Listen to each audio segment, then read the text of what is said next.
కానీ ఈరోజు చంద్రబాబు గారు గాని, పవన్ కళ్యాణ్ గారు గాని, వారే ప్రశ్నలు వేసుకుంటున్నారు. వారే చక్కటి అవును. సమాధానాలు చెప్పుకుంటున్నారు. రాష్ట్రాన్ని అంటే సుభిక్ష ఎమ్మెల్యేలే అడుగుతున్నారు.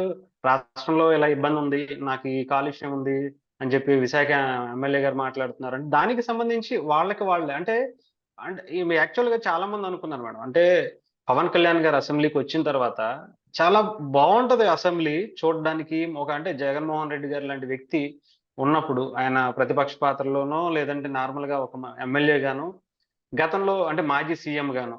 ఆయనుంటే గనక ఇప్పుడు ఆయన చేసినటువంటి అవినీతికి సంబంధించి అనేకమైనటువంటి విషయాలున్నాయి. ముఖ్యంగా పంచాయతీరాజ్ సంబంధించి దాదాపు 19,000,00,00,000 పక్కదారికి పట్టేశావి అని చెప్పారు. అంటే దీన్నడిగినప్పుడు ఆయన ఏం చెప్తారు? అటు జగన్మోహన్ రెడ్డి గారు దీనికి సమాధానం ఏం చెప్తారనేది చాలా మంది ఎక్స్‌పెక్ట్ చేశారు. కానీ దాన్ని దాటవేసే ప్రయత్నం చేస్తున్నారా? అదనే కాదు. చాలా మంది ఇప్పుడు పెద్దిరెడ్డి రామచంద్రారెడ్డి గారికి సంబంధించి ఎన్నో వేల కోట్ల రూపాయలకు సంబంధించినటువంటి భూములు ఆయన ఆక్రమించారని చెప్పి, అటు విజయసాయి రెడ్డి గారికి సంబంధించిన ఇష్యూస్ కావచ్చు. ఇవన్నీ ఉన్నాయి. ఇవన్నిటిని కూడా ఆయన్ని అడగాలంటే ఆయన ఫస్ట్ రావట్లేదు. సార్ ఆయన్ని కాకుండా ఈరోజు నిన్న పార్లమెంట్ అసెంబ్లీ సమావేశాలు జరిగింది. పంచమర్తి అనురాధ గారు, కొంతమంది ఎమ్మెల్యేలు వీళ్ళందరూ కూడా పవన్ కళ్యాణ్ గారిని ప్రశ్నించారు. అవును. పంచాయతీ నిధులను ఎన్ని వేల కోట్లు పక్కదో వెళ్ళిపోయింది. దాన్ని ఏ మాదిరిగా మీరు వెనక్కి తీసుకురాగలుగుతారు? 15థ్ కమిషన్ డబ్బులు ఎప్పుడు నిధులు రిలీజ్ అవుతాయి? ఇవన్నీ అడిగారు సార్. అడగాల్సిన బాధ్యత ప్రతిపక్ష నేతగా ఆయనది. కానీ టీడీపీ జనసేనని అడగడం, జనసేన వారు టీడీపీని ప్రశ్నించడం, ఇవంతా కూడా కేవలం ప్రజల మీద ఉండేటటువంటి చిత్తశుద్ధి పరిపాలన. ఈరోజు మనోహర్ గారిని ప్రశ్నిస్తున్నారు. ద్వారంపూడి స్కాములు చేశారు.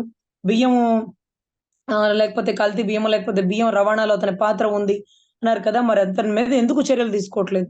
ఎందుకు ఉపేక్షిస్తున్నారంటూ పంచమర్తి అనురాధ ఎమ్మెల్సీ గారు ఈరోజు టీడీపీ వారిని, జనసేన వారిని అడుగుతున్నారు. అంటే ఇక్కడ పెద్దల సభ ఎమ్మెల్సీలు.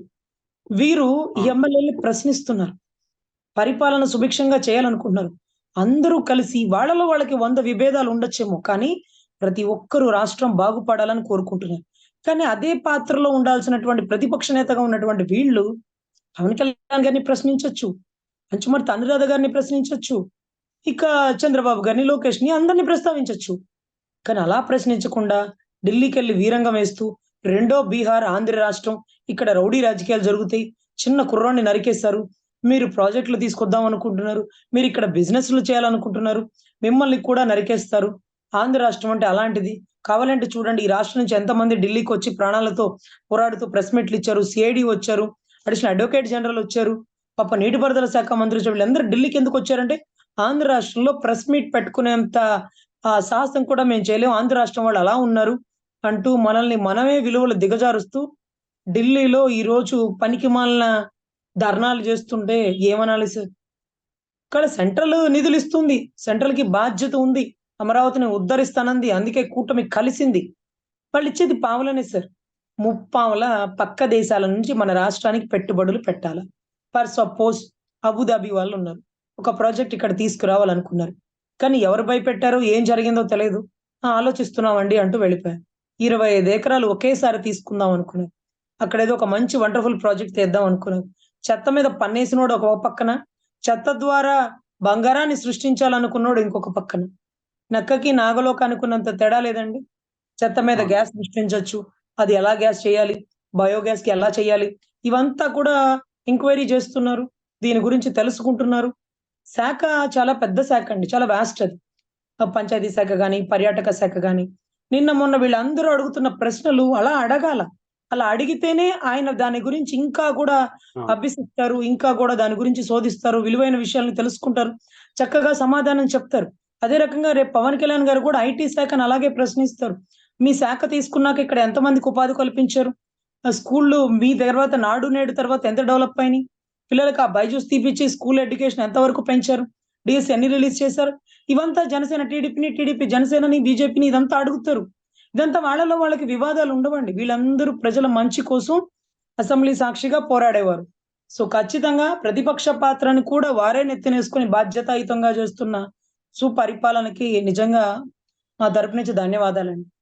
అంటే నిజంగా మేడం. పవన్ కళ్యాణ్ గారికి అసెంబ్లీ సెషన్ కావచ్చు, ఎమ్మెల్యేగా మొదటిసారి. ముఖ్యంగా కానీ ఆయన చాలా హుందాగా అసల ఒక ఎమ్మెల్యే కా కానో ఒక ఎమ్మెల్యేగా కావచ్చు, లేదంటే ఏదో ఫస్ట్ టైం ఉన్నట్టుగా కూడా అనిపించట్లేదు. ఆయన హుందాతనం కానీ, ఆయన మాట్లాడే పద్ధతి కానీ, అసెంబ్లీలో ఎవరు అడిగినా సరే దానికి సమాధానం చెప్పడం కానీ, అంటే మహా అయితే 40 డేస్ అవుతుంది. 40, 45 డేస్ అవుతుంది. దీంట్లో ఆయన ఎప్పుడు ఇవన్నిట్లి మీద నాలెడ్జ్ తీసుకున్నారు?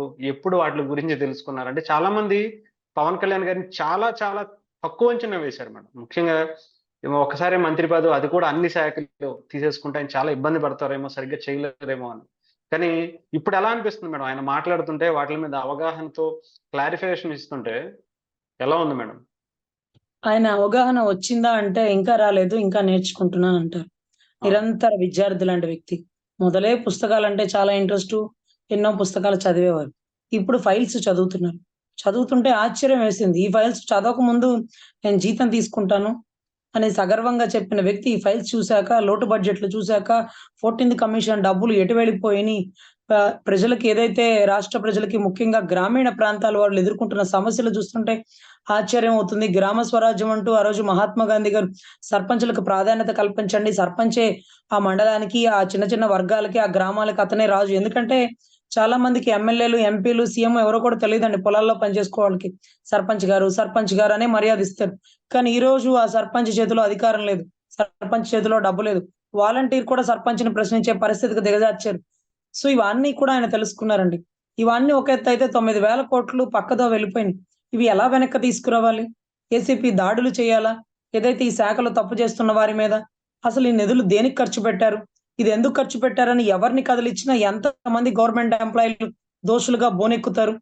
అసలు ఇది కంప మీద రాయేసినట్టుగా ఉంటుందా? అసలు ఇది అంటే ఒక చీరని కంప మీదేసుకుంటే చిన్నగా లాక్కోవాలి, గట్టిగా లాక్కుంటే చినిగిపోతుందనే పరిస్థితిలో ఈరోజు రాష్ట్రం ఉందండి. అప్పుల హ్మ్. పాలైపోయింది. ఎవరిని ప్రశ్నించినా వారేం సమాధానం చెప్పగలుగుతారు?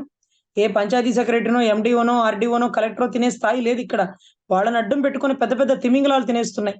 ఈరోజు కేసులు ఎవరి మీదేస్తారు? వీళ్ళ మీదే ఏస్తారు. సో, నాకు నిధులు తగ్గిపోయినియి, నిధులు పక్కదోవ పట్టిచ్చారంటూ ఈరోజు పంచాయతీ శాఖ మంత్రి గారు ఒక ఎంఆర్ఓనో, ఒక ఎండీఓనో, కలెక్టర్‌ని సస్పెండ్ చేస్తారు.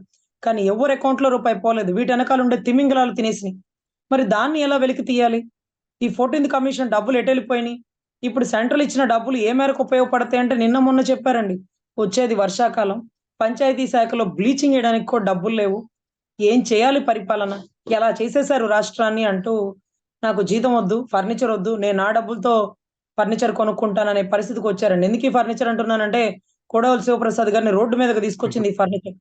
జగన్మోహన్ రెడ్డి గారు ఈ రోజుకి ఫర్నిచర్ సబ్మిట్ చేయలేదు. ఆయన ఇంట్లో ఒక పెద్ద మినీ సెట్ ఏసేసుకున్నారు. చిన్న సైజ్ అసెంబ్లీ సెట్ ఏసేసుకున్నారు.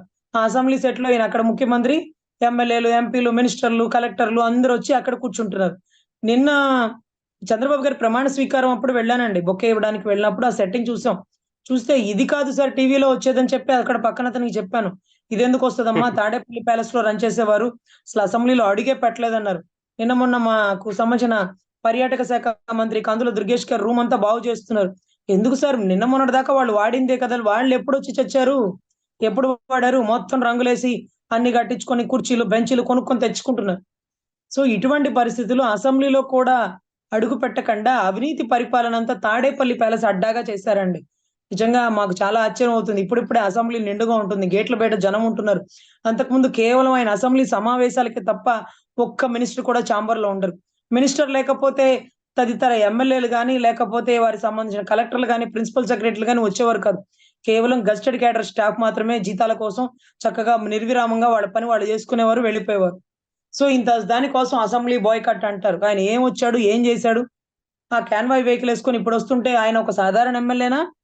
లేకపోతే సీఎమ్మా? డిప్యూటీ సీఎమ్మా? అనిపిచ్చేదండి. ఎందుకంటే కడపలో ఒక ఆవిడ గెలిచారు. ఆవిడ రెడ్డప్ప మాధవి గారని ఒక ఆవిడ గెలిచారు చూడండి. కడపలో ఎప్పుడు మనకి వైసీపీ కాకుండా టీడీపీ గెలిచిన చరిత్ర లేదట. ఆవిడ ఫస్ట్ అవును. టైము రిబ్బన్ కట్ చేసి ఒక ఆవిడ గెలిచారు. గెలిచిన ఆవిడ ఎంత ధైర్యంగా రావాలండి? ఒక్కటే వచ్చేస్తుంది కారులో దిగేసింది టకటక ఎళ్ళిపోయింది. పులివెందుల హ్మ్. పులిలాగా. కడప పులిలాగా. ఈయనేమో మరి ముందొక జనం, ఎనకొక జనం, ముందొక మంది, ఎనకొక మందితో మందలుగా కదిలి వచ్చిన ఈ పులివెందుల సింహమా? లేకపోతే గ్రామ సింహమా? లేకపోతే పులివెందుల పులా? పిల్లా? మాకైతే తెలీదు గానీ, ఆ ఆడబిడ్డ ఒక్కతే వచ్చేసిందే గానీ, ఈ మగబిడ్డ మాత్రం మందినేసుకొని లోపలికొచ్చారండి. పందినేసుకున్నాడో, మందనేసుకున్నాడో మాకు తెలీదు గానీ, ఎనీవే ఇంత అదే. భయభ్రాంతులతో పరదాల వెనకాలుండే జగన్ మహారాణి గారు ఈరోజు ఢిల్లీకెళ్ళి ధర్నా జేస్తుంటే ఆశ్చర్యకరం. రాష్ట్ర అభివృద్ధి కోసం కాంక్షించేవారు మీరు కాదు. ఒక్క ఇటుక మీద బొచ్చెడు భారతీయ సిమెంట్ వెయ్యలేదు. ఇప్పుడు రాష్ట్రానికొచ్చే పెట్టుబడులు దారి మళ్లిస్తున్నారు. దేశాలకి మన రాష్ట్రం అంటే బీహార్‌కి మరో రాష్ట్రంలాగా తలమానికం చేసేశారు. రౌడీ రాజకీయం ఇక్కడ నడుస్తుందని చెప్పారు. నరుక్కుంటున్నారని చెప్తున్నారు.